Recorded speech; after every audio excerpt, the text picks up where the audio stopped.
समाजमनाचा वेध आणि आपुलकीची सेवा देणारे आपले न्यूज चॅनल एरळा न्यूज। महाराष्ट्राचे उपमुख्यमंत्री अजितदादा पवार यांना आज खटाव तालुक्यातील विविध राजकीय सामाजिक संस्था संघटनांच्या वतीने येथील श्री सिद्धिविनायक सभा मंडपात सर्वपक्षीय श्रद्धांजली आणि शोक सभा झाली। यावेळी विविध मान्यवरांनी अजितदादांच्या सहवासातील त्यांच्या रोखठोक परखड व्यक्तिमत्वाबरोबरच आठवणी सांगितल्या। यावेळी माजी आमदार प्रभाकर घारगे, निवृत्त आयुक्त प्रभाकर देशमुख, काँग्रेसचे जिल्हाध्यक्ष रणजित सिंह देशमुख, राष्ट्रवादीचे तालुका अध्यक्ष प्रदीप विधाते, नंदकुमार मोरे, संदीप मांडवे, अभय जगताप, युवकचे जिल्हाध्यक्ष पृथ्वीराज गोडसे, भाजपाचे तालुका अध्यक्ष अनिल माळी, विकल्प शेठ शहा, धनंजय चव्हाण, एरा परिवार प्रमुख धनंजय क्षीरसागर, प्राध्यापक अर्जुनराव खाडे, प्राध्यापक सदाशिव खाडे, तालुका पत्रकार संघाचे अध्यक्ष शेखर जाधव, दत्तात्रय पवार, मनोज देशमुख, हर्षदा देशमुख, शशिकला देशमुख, डॉक्टर महेश माने, प्राध्यापक SP देशमुख, नगराध्यक्ष स्वप्नाली गोडसे, उपनगराध्यक्ष जयवंत पाटील, प्रदीप शेटे, अंकुश दबडे, सुनील गोडसे, भाग्यश्री भाग्यवंत, डॉक्टर प्रियंका माने, मनीषा फडतरे, सुनीता मगर, डॉक्टर प्रशांत गोडसे, अजय सानप, अभय देशमुख, तुषार बैले, सुनील फडतरे, उज्ज्वल देशमुख, विपुल गोडसे, गणेश गोडसे, हनुमंत बोटे, कुणाल गडांकुश आदी विविध पक्षांचे मान्यवर प्रतिनिधी कार्यकर्ते उपस्थित होते। यावेळी मान्यवरांनी उपमुख्यमंत्री अजितदादा यांच्या सडेतोड परखड व्यक्तिमत्वाबरोबरच त्यांचे सामाजिक राजकीय अशा विविध क्षेत्रांमधील कामगिरीबाबत मनोगत व्यक्त केले। तसेच खटाव तालुक्यातील विविध विकास कामांमध्ये अजितदादांचे मिळालेले सहकार्य, दिलेल्या योगदानाबाबत मत व्यक्त करून श्रद्धांजली वाहिली। यावेळी मनोगत व्यक्त करताना अनेक मान्यवरांच्या डोळ्यात अश्रू दाटून आले होते। प्रशांत कुलकर्णी, प्रसाद जगदाळे यांनी सूत्रसंचालन केले। दादांचं नेतृत्व ही त्या वंशाच्या त्या तोडीचं होतं, पण ते अकाली गेलं ही दुःखाने दुर्दैवाची गोष्ट आहे। तो त्यांचा विचार आपल्याला पुढे न्यावा लागणार आहे। शेवटी काळानं काय बदल घडवले तर त्यांचे विचार जपणं, ते जीवन ठेवणं, ते लोकांच्या पण पोहोचवणं आणि त्यातून त्यांच्या स्वप्नातील महाराष्ट्र, त्यांच्या स्वप्नातील समाज उभा करावा लागणार। अनेक क्षेत्रात काम करताना राजकारणामध्ये ते करारी होते, ते स्पष्ट वक्ते होते। कालही सर्व ठिकाणी त्यांना कामाचा माणूस हे बोर्ड लावलं जात होता। कामाचा माणूस हा त्यांनी कोणी सांगितलेला शब्द नव्हता, कारण सकाळी 6 वाजल्यापासून किती वेळ असली तर काम करण्यामध्ये ते कधी थकलेले तुम्हाला दिसत नाही। तुमच्या सगळ्यांच्या आशीर्वादाने मला त्याच्या विधिमंडळाचं 6 वर्ष काम करता आलं। कुठल्याही क्षेत्रात काम करत असताना मन लावून त्याचा अभ्यास करून जर एखाद्या इमारतीची पाहणी केली तर इकडे आर्किटेक्ट प्रमाणे त्याचे त्यामध्ये काय केलं पाहिजे, काय चुकले, काय बरोबर आहे हे सांगणार सर्व क्षेत्रातलं, सर्व विचारातला बरोबर घेऊन जाणारं नेतृत्व गेलेलं आहे। आणि ते गेलेल्या नेतृत्वाची पोकळी भरून काढणं हे अशक्य असलं तरी आपण सगळ्यांनी ती भरून काढण्याचा प्रयत्न करून दादांचा विचार हा आपण भविष्य काळामध्ये आपली त्याची प्रेरणा मन बरोबर घेऊन भविष्यात वाट करणं गरजेचं आहे। आणि त्यांच्या विचारातील असणारा हा महाराष्ट्र हा आपल्याला सहकार, शेती, ग्रामीण भाग आणि औद्योगिकरणाकडे जाऊन तो पुढे नेण्याची जबाबदारी इथं बसलेल्या प्रत्येकाची आहे। आणि ती घेण्याचं काम आपण करणं हीच खऱ्या अर्थानं त्यांना श्रद्धांजली ठरेल। मी खटाव तालुक्याच्या वतीनं, माझ्या गार्गे कुटुंबाच्या वतीनं आणि आपल्या सर्वांच्या वतीनं त्यांना भावपूर्ण श्रद्धांजली अर्पण करतो आणि त्यांच्या आत्म्याची शांती लाभो अशी मी परमेश्वराला प्रार्थना करतो। दादांच्या गाण्यानं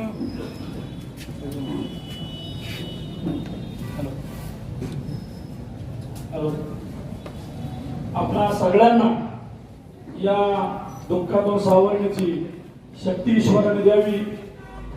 संपूर्ण राष्ट्रीय नवी उमेद दादांच्या या दुःखातून आपल्याला या राजकारणामध्ये पुढे जाऊन त्यांना ईश्वरानं सगळ्यांना सावरण्याची ताकद द्यावी अशा रीतीचं या ठिकाणी मी त्यांना भावपूर्ण श्रद्धांजली वाहतो।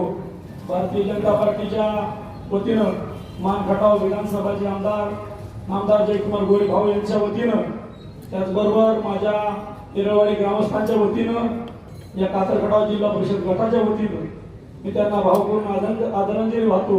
ओम शांती। दाखवलेला तरी विश्वास, आनंद आजही माझ्या डोळ्यासमोर आहे. आजही खरं पटत नाही की दादा आपल्या समोर नाही आहे. आज मुंबईला गेल्यानंतर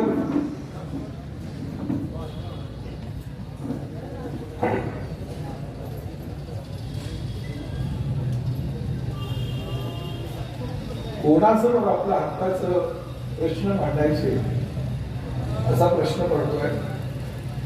पण दादाने सांगितलंय महाराष्ट्र थांबायचा नाही. मी सांगितलंय की विकासाच्या प्रवासामध्ये थोडं चुकून द्यायचं काम करायचं आहे. आणि मी आपल्या सगळ्यांना दादांनी जे व्यक्त केलेल्या भावना आहेत त्याच्याशी प्रामाणिकपणाने सांगतो की भविष्य काळामध्ये दादांनी जो मार्ग दाखवला त्या मार्गावरती, एक आदर्श मार्गावरती आपण सर्वजण वाटचाल करूया.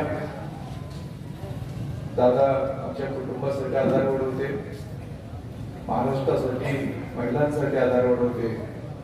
दादांना माझ्या कुटुंबाच्या वतीनं, राष्ट्रवादी काँग्रेस महाराष्ट्र खटावच्या वतीनं, असंख्य सर्वसामान्य माणसांच्या वतीनं भावपूर्ण श्रद्धांजली अर्पित करतो.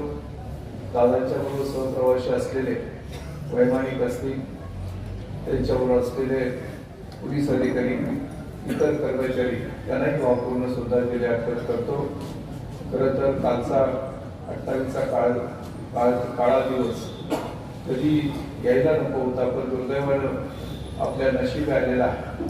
यातून पुढच्या काळामध्ये काही आपण धडा घेऊया आणि भविष्य काळाची वाटचाल करताना दादाच्या स्वप्नातील महाराष्ट्र उभा करण्यासाठी आपण सर्वजण प्रयत्न करूया. एवढीच या ठिकाणी भावना व्यक्त करतो. दादांना भावपूर्ण श्रद्धांजली अर्पित करतो आणि थांबतो. नमस्कार. धन्यवाद साहेब. आता गेल्यानं जनसामान्यामध्ये एक खूप मोठी पोकळी झालेली आहे. खरं तर प्रत्येक कार्यकर्त्यानं नेटकेपणानं राहून वेळेचं काटेकोरपणे काम करून समाजाप्रती आत्मीयता दाखवून चांगल्या पद्धतीचं काम करणं हीच खरं दादांना श्रद्धांजली ठरेल. दादांचा विचार आपण सर्वांनी पुढे घेऊन जाऊया आणि चांगल्या पद्धतीचं आपल्या तालुक्यासाठी काम करूया. हीच खरी दादांना श्रद्धांजली ठरेल. मित्रहो, जगणं सुंदर आहे, मरणं सुंदर आहे, परंतु उरणं त्याहूनही सुंदर आहे. खूप मोठा चटका दादा आपल्या सर्वांना लावून गेले. दादांच्या जाण्यानं सर्व तालुक्यातील राष्ट्रवादी काँग्रेस पार्टी असेल, भाजप असेल, सर्व पक्षीय संघटना अगदी खूप मोठ्या दुःखाच्या डोंगरात कोसळलेले आहेत. त्यातून सावरण्याची शक्ती आणि परमेश्वरानं आपल्या सर्वांना द्यावी अशी परमेश्वरची प्रार्थना करून दादांना भावपूर्ण श्रद्धांजली अर्पण करतो. ओम शांती. समग्र राजकारणावरती, अर्थकारणावरती, उद्योगधंद्यावरती, सहकारावरती, रिअल इस्टेट सगळ्या गोष्टीवरती परिणाम घडणार आहे. दादांच्याकडं पवार साहेबांच्या नंतर ह्या राज्यामध्ये बघताना जो महाराष्ट्र यशवंतराव चव्हाण साहेब असतील, पवार साहेब असतील, त्याच्यानंतर अजितदादांच्याकडे बघण्याचा महाराष्ट्राच्या जनतेचा दृष्टिकोन हा शिवशाहू फुले आंबेडकरांच्या विचाराचा हा नेता आहे आणि तो ह्या महाराष्ट्राला बरोबर घेऊन जाईल अशी एक राष्ट्रवादी पक्ष असेल किंवा त्या पक्षाच्या व्यतिरिक्त काँग्रेस किंवा इतर सगळ्या पक्षातले जे शिवशाहू फुले आंबेडकर विचाराचे कार्यकर्ते होते त्यांच्या मनामध्ये तो अजितदादांच्या रूपानं हा विचार होता आणि त्या विचाराची कुठेतरी भविष्यात गजत होईल का अशी एक भीती सगळ्या समाजामध्ये तयार झालेली आहे. परंतु मी आपल्या सगळ्या कार्यकर्त्यांना सांगू इच्छितो की अजितदादांचा जो शिवशाहू फुले आंबेडकर हा जो विचार आहे तो पुढे न्यायची जबाबदारी आता आपल्या सगळ्या कार्यकर्त्यांच्यावरती आहे आणि ती आपण पार पाडली तर तीच खऱ्या अर्थाने अजितदादांना श्रद्धांजली असेल असं मी मानतो. मी हरनाई उद्योग समूह आणि सातारा जिल्हा काँग्रेस कमिटीच्या वतीने त्यांना भावपूर्ण श्रद्धांजली अर्पण करतो. दादांनी कारकर्ते घेरले, दादांनी कारकर्ते वाढवले, कारकर्ते जोपासले आणि म्हणून कार्यकर्त्यांना न्याय देणारा, कार्यकर्त्यांना ताकद देणारा असा नेता आज आपल्यातून निघून गेलेला आहे. माझ्यासारख्या सर्वसामान्य कुटुंबातील कार्यकर्त्याला दादांच्या माध्यमातून विविध पदं भूषवता आली, त्यांना न्याय देता आला असे हे दादा.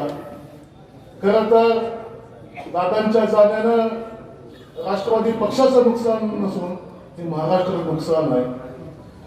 दादा राष्ट्रवादी पक्षाचे अध्यक्ष होते, पण अध्यक्ष जर पक्षाचे एक असले तर ते महाराष्ट्राचे पालक होते. हे गेल्या 2 दिवसांची जनभावना आहे. एक कामाचा माणूस गेला ही भावना आहे, तीच खरी दादांची खरी ओळख आहे. दादा खरं तर तुम्ही आज हवा होता, येणार 20-25 वर्ष हवा होता, पण आपण निघून गेला. नियती पुढे कुणाचंच काय चालत नाही, या उक्तीप्रमाणे आपण निघून गेला. पण तुमचे विचार आमच्यासारखी पिढी कायम तेवढ ठेवी एवढीच तुम्हाला या ठिकाणी भावपूर्ण आदरांजली वाहतो. खटाव तालुका राष्ट्रवादी पक्षाच्या वतीनं, सातारा जिल्हा बँकेच्या वतीनं या ठिकाणी दादांना भावपूर्ण आदरांजली. उपमुख्यमंत्री, मी एक प्रसंग सांगतो. माझा आणि राजकारणाशी, सक्रिय राजकारणाशी काही संबंध नव्हता. देखील उशिरा तरी 11:30ला फोन आला आणि मला सांगण्यात आले की तुला जिल्ह्याची जबाबदारी घ्यावी लागेल.